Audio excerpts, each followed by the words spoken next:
এই দিকটা এরকম সৌন্দর্য কিছুই নাই। আর ভিতর দিকে আমি যাই না এখন পর্যন্ত, ভিতরে কি আছে আমার জানা নাই। তো প্রথম ধাপে আবার পছন্দ হলো না কোনো কিছু।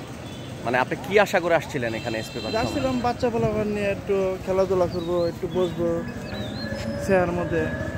এই যে এদিক দিয়ে পানির গন্ধ, এখনো গন্ধই আসে। পানির গন্ধ? হ্যাঁ, পানির লাইনের যে গন্ধগুলো এগুলো এখন পর্যন্ত আসে। এগুলো বাচ্চা পোলার নাই সে আর কি।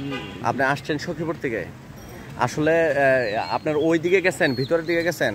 না, একদম ভিতরে যাওয়া হয় না, কিছু দূর আগে গেছিলাম, তো পছন্দ হয় না থেকে আগে ব্যাক করছি। ভিতরে কিন্তু অনেক রাইড আছে, আপনি সেখানে দেখতে পারেন। এবং আসলে আপনার বিকালের দিকে আসলে আপনি, যাই হোক, তো জানা ছিল না যে কখন আসলে ভালো হয়। চিন্তা করছি যে গাছ গাছালি আছে, সুন্দর আছে, পরিবেশ অনেক সুন্দর হবে, সেক্ষেত্রে আসলে। আর আপনার একটু বন্ধের দিনে লোকজন হয় আর কি।